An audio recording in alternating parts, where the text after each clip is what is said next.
Bitcoinul consolidează în acest moment, iar jocurile ușor se schimbă. Rămâi până la final dacă vrei să afli părerea mea despre acest subiect. Salutare tuturor și bine v-am regăsit la o nouă analiză. Înainte de analiza, v-aș ruga să dați un like, un subscribe și un comentariu în care să-mi spuneți despre ce alte monede ați vrea să discutăm.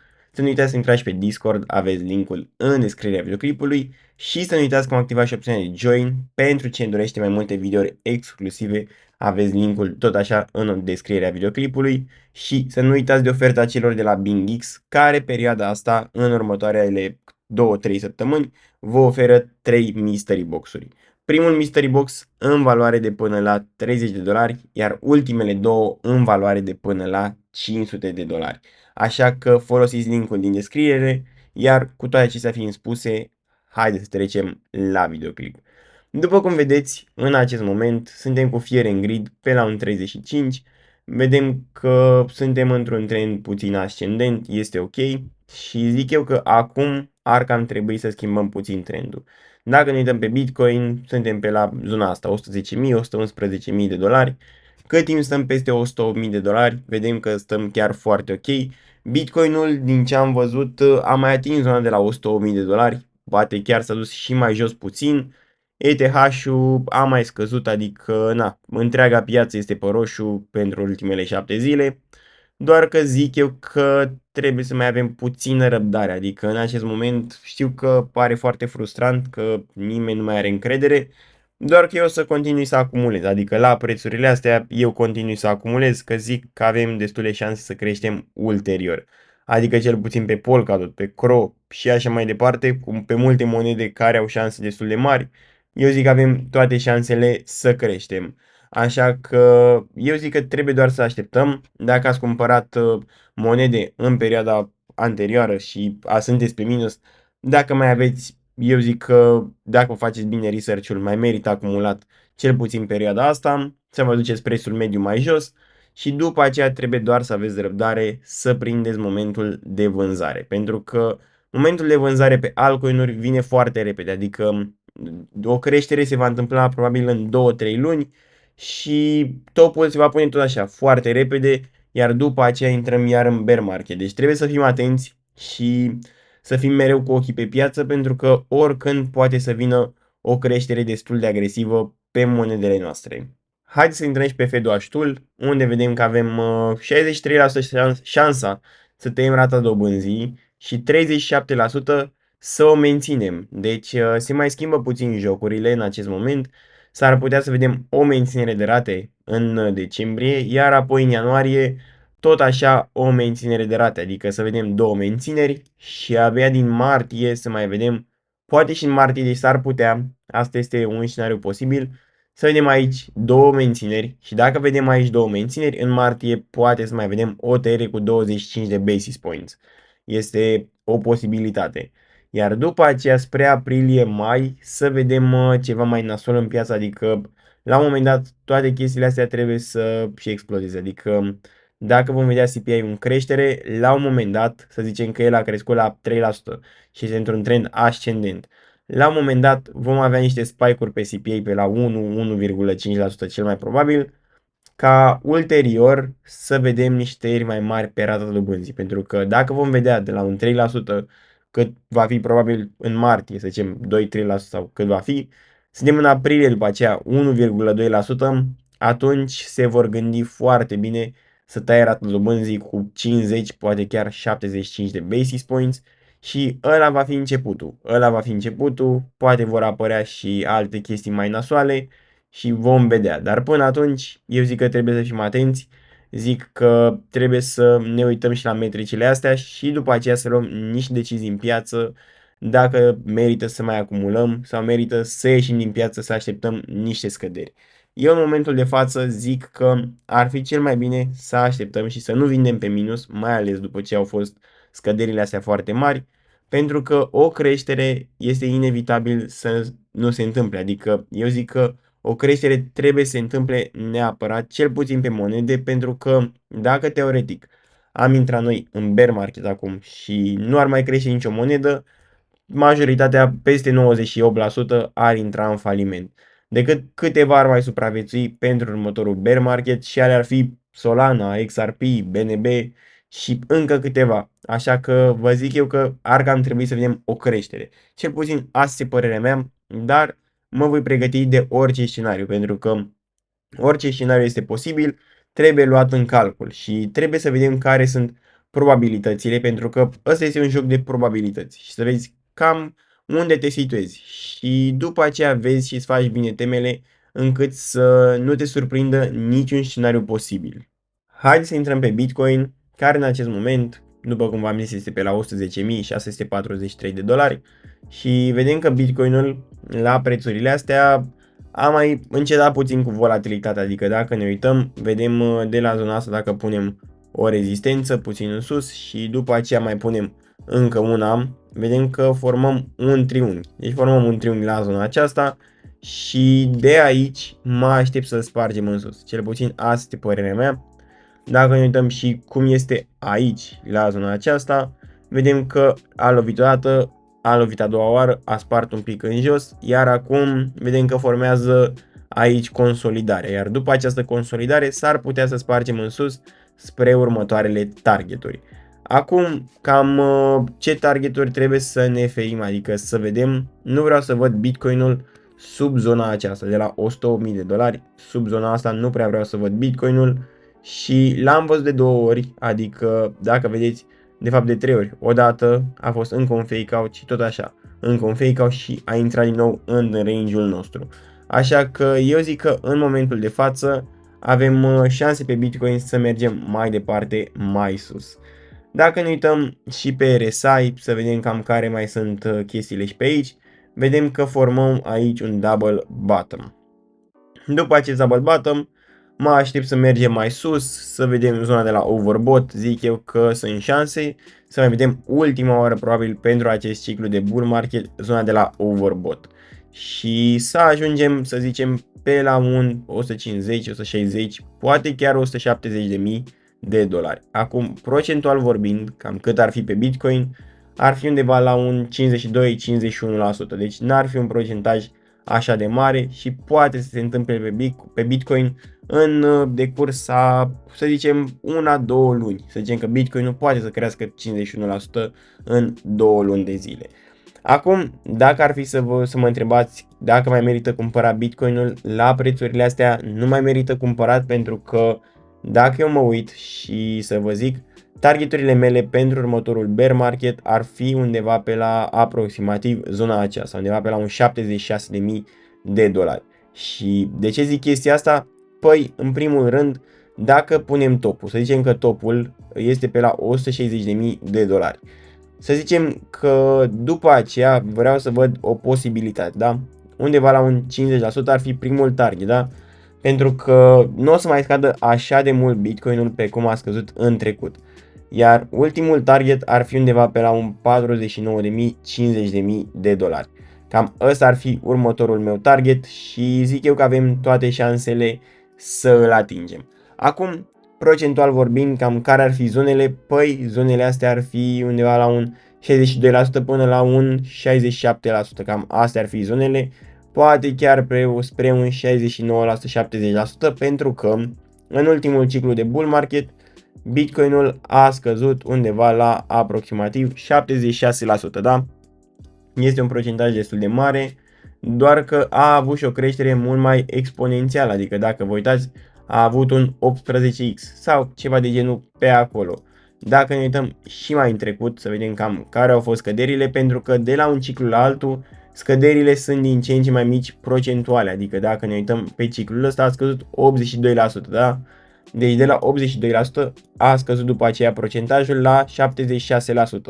Iar în momentul de față, pattern-ul este tot așa să scadă procentajul. Iar procentual vorbind, ar fi undeva la un 70% scăderea până aici. Deci eu zic că este un procentaj posibil să se întâmple.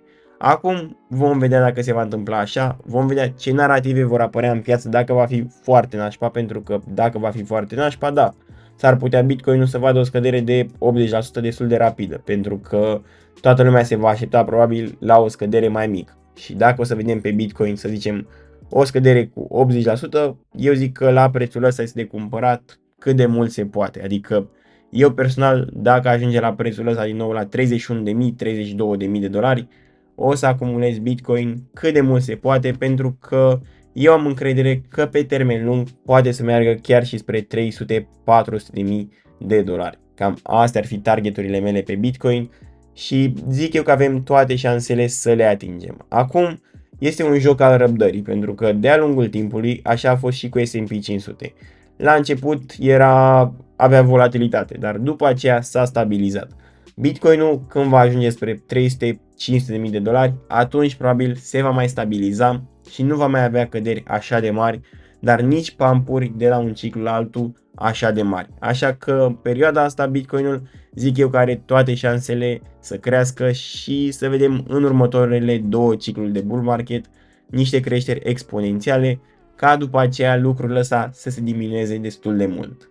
Haideți să intrăm și pe dominanța Bitcoin, care în acest moment este pe la un 60% și vedem că dominanța Bitcoin stă în zona aceasta de consolidare, da? Stăm într-o zonă de consolidare și dacă ne uităm, și RSI face cam același lucru pe care îl face și prețul momentan, așa că nu avem ceva bearish confirmat. Vreau să spargem zona aceasta, vreau să o spargem în jos, iar dacă ne uităm pe RSI, aș cam vrea să formăm ceva bearish, adică vedem chestia asta că se formează puțin un triunghi pe aici și s-ar putea să spargă în jos, chiar dacă trendul este ascendent. Dacă mai facem o dată un spike în sus, adică este o posibilitate de la această zonă, nu ai de unde să știi dacă va merge în jos sau în sus. De aceea eu personal m-aș lua după faptul că Bitcoinul s-ar putea să crească primul înaintea altcoinurilor. Dar personal aș vrea totuși să mai văd un down, o cădere pe dominanță, apoi să mai urce o dată.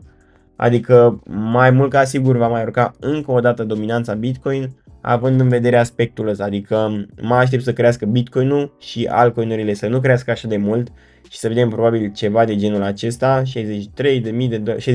de fapt și mai sus, poate 64%, iar după aceea un picaj agresiv până jos. Iar și mă aștept la chestia asta, mă aștept la picaj de genul acesta.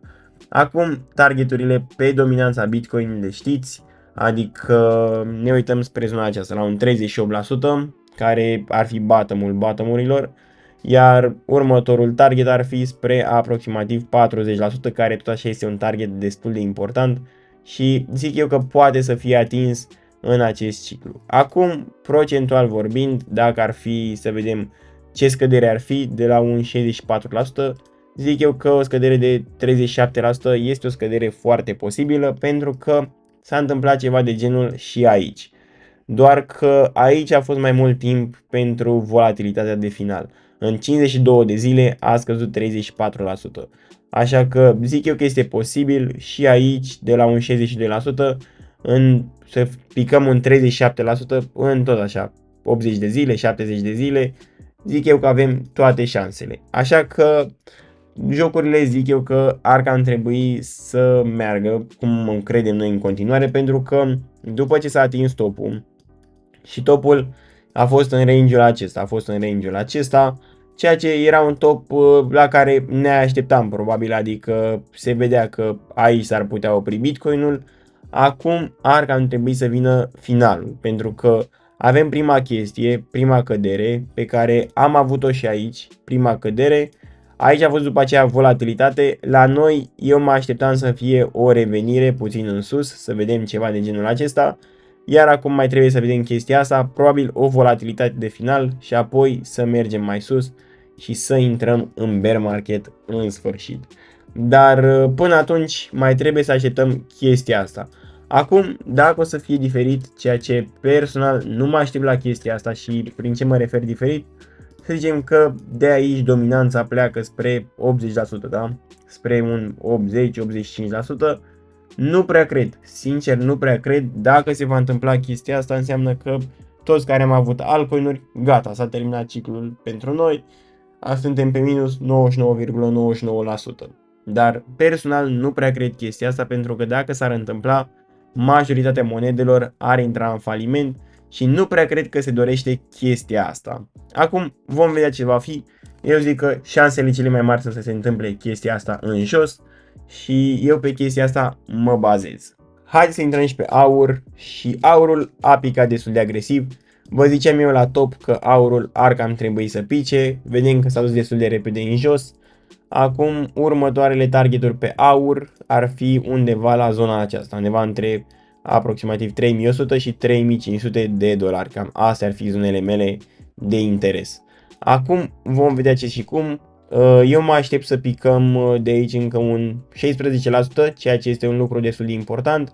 Acum că pică aurul, este un metric de fapt foarte important, având în vedere că atunci când se investește în aur, se investește de obicei în panică, că lumea nu mai are încredere, iar în momentul de față banii se retrag din aur și cu cât va pica aurul mai mult, cu atât zic eu că se vor băga mai mulți bani în chestii mult mai speculative, cum ar fi și acțiuni, și cripto și așa mai departe, iar în acest moment aurul formează un trend descendent, deci ne pregătim de un lucru care s-ar putea întâmpla, adică de un picaj mare pe acesta și de o creștere destul de mare pe activele cu volatilitate mai mare, cum ar fi altcoin-urile. Eu zic că altcoin-urile sunt cam singurele active care nu prea au crescut în acest ciclu de bull market. Acțiunile au crescut destul de mult, Bitcoin-ul a crescut destul de mult și imobiliare și toate piețele au crescut foarte mult, iar altcoin-urile au fost singurele care nu au crescut foarte mult, așa că eu personal mă aștept să vedem niște creșteri destul de mari pe acestea și să facem destul de mulți bani. Bine, cine este pe minus 80%, da, poate să ajungă pe break-even și poate chiar să și crească, adică poate chiar să vadă și niște creșteri destul de mari pe monedele lui. Dar lecția pentru următorul ciclu de bull market este că în primul rând trebuie cumpărat Bitcoin și după aceea restul monedelor, pentru că ați văzut care este treaba. Mai întâi se cumpără Bitcoinul și după aceea cresc și monedele abia pe finalul ciclului de bull market. Așa că nu ai de unde să știi care monede vor crește odată cu Bitcoinul și vor face niște procentaje imense. Așa că cel mai bine este să lucrezi la size-uri, adică să-ți faci un procentaj de Bitcoin, să zicem 70-80%, 10% ETH și 10% în ce monede vrei. Poate unele bușesc, poate unele pică 80%, așa că eu zic că în primul rând trebuie să avem Bitcoin, Ethereum, iar după aceea alte monede, mai ales cele meme coin-uri, mai ales cu volatilitate foarte mare sau cele care de-abia s-au lansat. Niciodată nu vă băgați foarte mulți bani în monede care abia s-au lansat sau meme coin-uri, cum ar fi Dogecoin, Shiba Inu și așa mai departe. Haideți să intrăm și pe ARB, este o monedă pe care mi-a cerut-o în comentarii, este pe la un 30 de cenți în acest moment și ARB este o monedă care s-a lansat în 2023. Este o monedă în care personal nu aș investi foarte mulți bani. Acum cam care ar fi targeturile? Păi, fiind o monedă mai nouă, are targeturi și poate să crească destul de mult dacă punem un Fibonacci top to bottom. Să luăm bottom-ul aici, nu pun spike-ul acela. M-aș aștepta la un 0,15 Fibonacci, undeva pe la un $1,36, după aceea la un $1,53. Cam astea ar fi targeturile mele pe Fibonacci pentru ARB. Acum, procentual vorbind, de la bottom ar fi undeva la un 5,6x până la 6,6x. Eu zic că ar fi niște procentaje destul de bune și dacă această monedă, să zicem că prinde un hype foarte mare, ultimul target ar fi spre 1,618 pe Fibonacci, adică procentual vorbind ar fi undeva la un 15-16x și zic eu că avem toate șansele să creștem destul de mult pe această monedă, mai ales având în vedere că este o monedă lansată mai nouă și acestea s-ar putea să întreacă zona de la all-time high. Acum vom vedea ce și cum. Dacă ne uităm momentan pe RSI, pe aceasta vedem că avem un trend descendent, adică ne uităm la acest trend descendent și trebuie mai întâi spart aici pe RSI, cât și pe MACD. Pe MACD vedem că a început să miște, a început să spargă puțin și s-ar putea să mergem mai sus să facem chestii de genul acesta. Pe RSI același lucru, mă aștept să mergem să facem chestii de genul acesta și după aceea să mai vedem dacă mai stăm mai mult la overbought și avem șanse mult mai mari de creștere. Cam atât pentru azi, eu vă mulțumesc pentru atenția acordată și ne revedem în următorul video. Bye bye!